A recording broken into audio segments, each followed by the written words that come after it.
प्रयागराज में चल रहे महाकुंभ 2025 में आज धर्म संसद का विशेष सत्र आयोजित किया जा रहा है।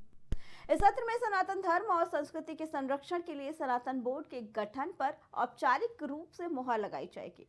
बताया जा रहा है कि ऐतिहासिक निर्णय सनातन धर्म को एक संगठित और संरक्षित स्वरूप प्रदान करने की दिशा में बड़ा कदम माना जा रहा है। धर्म संसद महाकुंभ के दौरान आयोजित होने वाले सबसे महत्वपूर्ण मंच है, जहां देश भर के संत महात्मा और धर्म गुरु एकत्र होकर धर्म से जुड़े मुद्दों पर विचार विमर्श करते हैं। इस बार की धर्म संसद में सनातन बोर्ड के गठन को लेकर प्रस्ताव रखा जाएगा। इसमें देश के 13 प्रमुख अखाड़ों और सैकड़ों संतों की उपस्थिति होगी।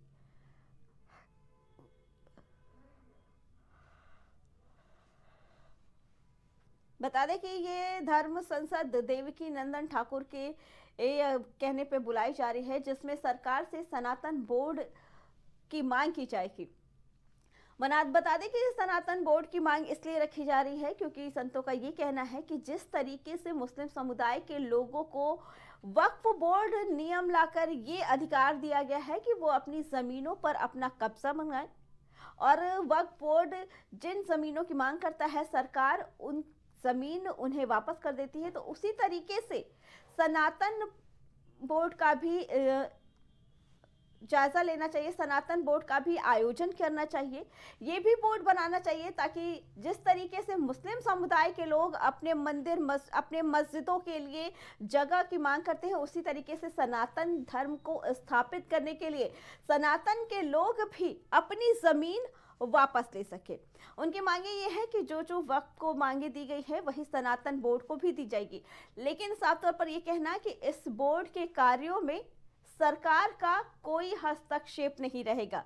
ये सनातन बोर्ड जो बनाई जाएगी ये पूरी तरीके से साधु संतों के अंदर में होगी, साधु संतों के निर्देश पे चलेगी और इसमें सरकार का कोई हस्तक्षेप नहीं रहेगा, ये मांग की गई है। और इसी को लेकर देवकी नंदन ठाकुर ने आज ये धर्म संसद बनाई है।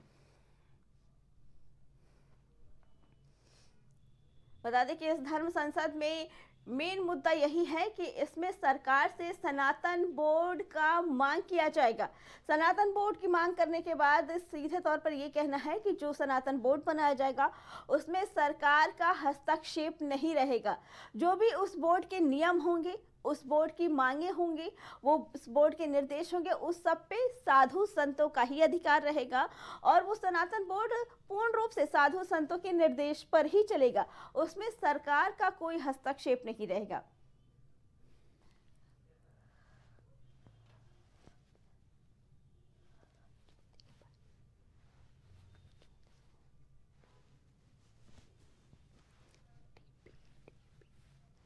बता दें कि इस वक्त प्रयागराज में महाकुंभ का आयोजन किया जा रहा है और महाकुंभ में देश और दुनिया के अलग अलग जगहों से साधु संत पहुंचे हुए हैं, साधु संत महात्मा पहुंचे हैं, साथ ही 13 अखाड़ों के लोग भी पहुंचे हुए हैं, अखाड़ों के लोग भी पहुंचे हैं। तो वही ये भी कहना है कि जो बोर्ड बनने की मांग की गई है, जो धर्म संसद की मांग की गई है, इसमें फिलहाल ये अपडेट आया है कि इससे अखाड़ों के लोग इससे दूरी बनाकर रखेंगे। लेकिन वही देवकी नंदन ठाकुर का ये कहना कि जब एक दूसरे समुदाय के लोगों को ये विशेष अधिकार दिया गया है, उनके लिए एक वक्फ बोर्ड नियम बनाया गया है, तो फिर हमारे सनातन धर्म को स्थापित करने के लिए भी एक सनातन बोर्ड का गठन होना चाहिए, जिसको लेकर सरकार से मांग की जाएगी। आज इसी को लेकर देवकी नंदन ठाकुर के आदेश पर यह धर्म संसद बुलाई गई है। इस धर्म संसद में देश और दुनिया के सभी साधु संत इकट्ठा रहेंगे, इसमें शामिल होंगे। लेकिन वही सूत्रों से ये भी पता चल रहा है कि अखाड़े के लोगों ने इससे दूरी बना के रखी है। बता दें कि साफ तौर पर ये मांग करना है सरकार से कि सरकार सनातन बोर्ड का गठन करे और जो सनातन बोर्ड गठन होगा उसके सभी निर्देश, उसकी सभी मांगे, उसके सभी जो नियम कानून रहेंगे वो साधु संतों के जरिए ही बनाए जाएंगे, उसमें सरकार का कोई भी हस्तक्षेप नहीं रहेगा। और जितनी जमीन की मांग वक्फ बोर्ड के जरिए मुस्लिम पक्ष करता है, उतनी ही जमीन सनातन बोर्ड के लिए भी दी जाएगी। साफ तौर पर ये कहना है कि इस मोहर लगाई जाएगी इस धर्म संसद के जरिए। लेकिन वही ये ऐतिहासिक निर्णय सनातन धर्म को एक संगठित और संरक्षित स्वरूप प्रदान करने की दिशा में एक बड़ा कदम माना जा रहा है। धर्म संसद महाकुंभ के दौरान आयोजित होने वाला सबसे महत्वपूर्ण मंच है, जहां देश भर के संत महात्मा और धर्म गुरु एकत्र होकर धर्म से जुड़े मुद्दों पर विचार विमर्श करते हैं। इसी पे आगे जानकारी देने के लिए हमारे साथ हमारे संवाददाता बसंत जुड़ चुके हैं। बसंत, आज प्रयागराज के महाकुंभ में धर्म संसद बुलाई गई है और इस धर्म संसद में खास तौर पर ये कहा जा रहा है कि इसमें सनातन बोर्ड बनाने की गठन की मांग की जाएगी। क्या कुछ कहना है इसके बारे में?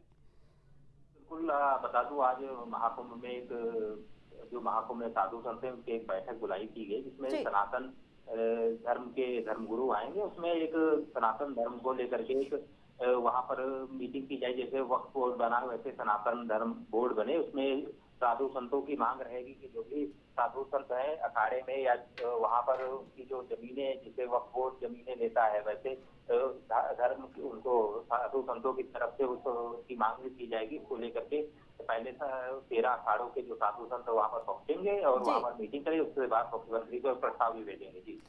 जी बसंत, और ये भी कहना है कि अगर सनातन बोर्ड का गठन होता है तो साधु संतों की ये मांग है कि उसके सभी नियम साधु संत ही बनाएंगे, सरकार का उससे कोई लेना देना नहीं रहेगा। ऐसा क्यों? बिल्कुल, देखिए, जैसे वक्फ बोर्ड बना हुआ है, उसकी जो भी मांगे होती है वक्फ बोर्ड की तरफ से खुद ही वो बनाते हैं। लेकिन ऐसे में साधु संतों के द्वारा मांग की गई कि जो भी सनातन धर्म बनेगा, सनातन बोर्ड बनेगा, उसमें जो भी साधु संत अध्यक्ष से लेकर के सचिव तक होंगे और जो भी निर्णय लेंगे वो साधु संत जो सनातन बोर्ड के मेंबर होंगे वही लेंगे। तो ऐसे में बड़ा मांग की गई है। अभी इसको लेकर के सरकार इस पे कितना अमल करती है, इसे देखने वाला समय बताएगा। जी बसंत, आपका बहुत बहुत धन्यवाद।